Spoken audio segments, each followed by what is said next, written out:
My name is Jody Noll. I'm a second-year PhD student at Georgia State University. The name of my project is just the 1968 statewide Florida teacher strike. The statewide teacher strike in Florida occurred in 1968, obviously, and it currently is still the only statewide teacher strike in the history of the United States. And so you have teachers from almost every county except for one, which is Taylor County, who went on strike in the state, and it lasted between 3 to 5 weeks depending on certain counties.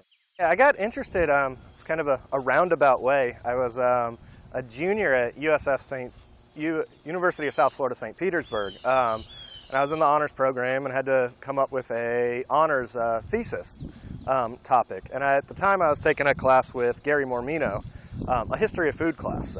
This is all going to be related at some point, but Gary took us to the Columbia restaurant, the famous Columbia restaurant, and while we were there, he happened to, because Gary knows everybody, happened to run into ex-governor of Florida, Bob Martinez, who was somebody who I'd known somewhat about him.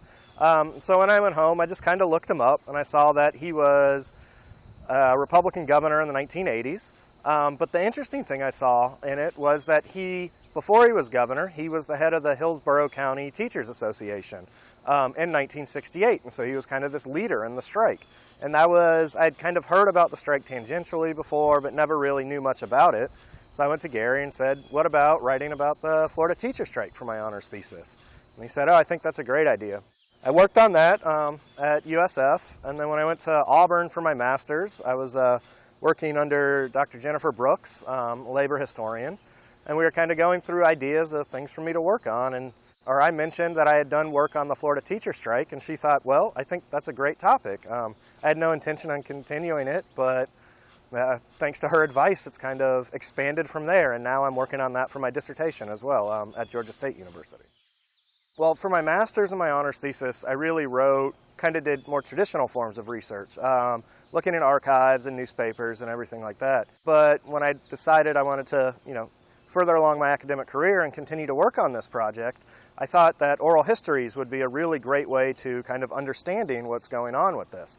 And so now my dissertation is, focusing on the traditional forms of research, working in the archives, looking at union papers and government documents, but also adding in the oral histories, which kind of tell a different story, which I'll talk about in a minute. So then, I applied for the Julian Pleasance Visiting Scholar Fellowship at the Oral History program here at UF. What I wanted to do with that was do some research in the P.K. Young Library here, but also use the fellowship to conduct oral histories.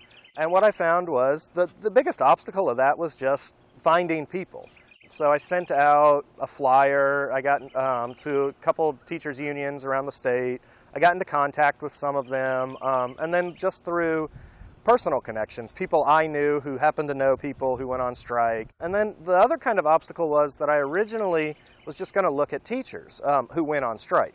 And then I realized that that's not necessarily a good way to go about it, because it's not going to tell the whole story. So then I started incorporating teachers who did not go on strike and students who were in school at the time, probably in high school at the time, just because they had a better memory of it. And so far I've done about 8 interviews, and I'm hoping to do a lot more going forward. So just continuing to find people and working on that. So this project through UF and the fellowship through UF had kind of a two-part, right? Working in the archives and then also doing the oral histories. When I was working in the archives, I found some new unexpected things, but by and large, it was similar to much of the other research that I found. But doing the oral histories, I was really surprised to kind of find a new layer of the strike that I had not really thought of before. The two things is the social impact of the strike, or the social influences of the strike, and the social issues that were going on during the time that influenced the strike, as well as the personal level of the strike. What I really found was there was a lot of,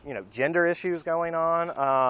One of the most surprising things, I think, was, and every teacher who I talked to during these interviews talked about it, said at the time before the strike, female teachers, if they were pregnant, were not allowed to teach, and then after they had the baby, they were not allowed to teach for another year after that.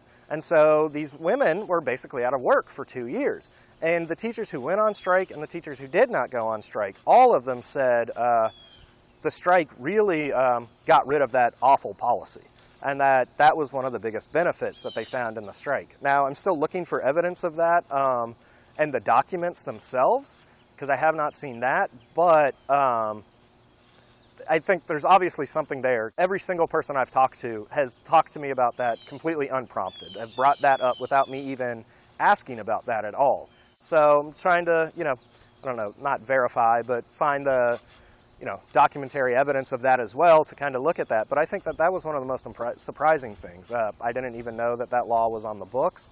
Yeah, so I think that was one of the more surprising things that I found.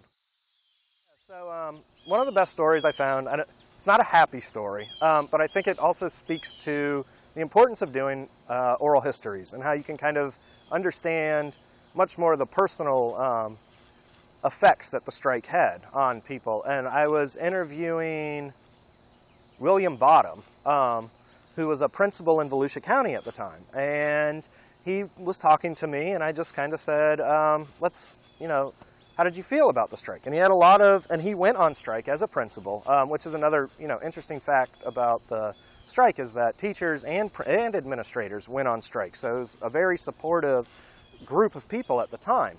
And what he said was that, he did not look at the strike as this kind of positive moment in his life. And he brought up a couple of examples. One was how he lost his best friend at the time. And he was telling me how his best friend was another principal.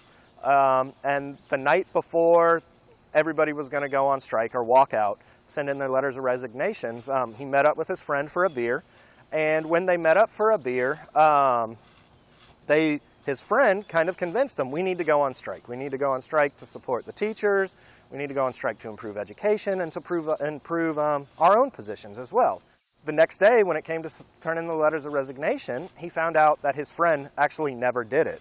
And he felt completely betrayed by that, and was telling me that this was one of his closest friends. They went to school together, they had worked very closely together, and even to this day they talk. They've gotten to the point where they can talk, but they're nowhere near the same level of friendship that they had. And I think that that's a really personal touch to show how divisive this was for these teachers. I think that that's a really important thing that you would not get without doing oral history. At the time, his wife had just had a baby, and she was a teacher, and so because she was a teacher, she was not even allowed to work. So when he went on strike, he kind of had this statement, well, I went on strike and I wasn't getting paid, and we hadn't even paid for the baby yet, talking about his hospital bills. And so he was just, really troubled by this. And still, you could see the hurt and the personal feelings that he still had for this thing that happened close to 50 years ago.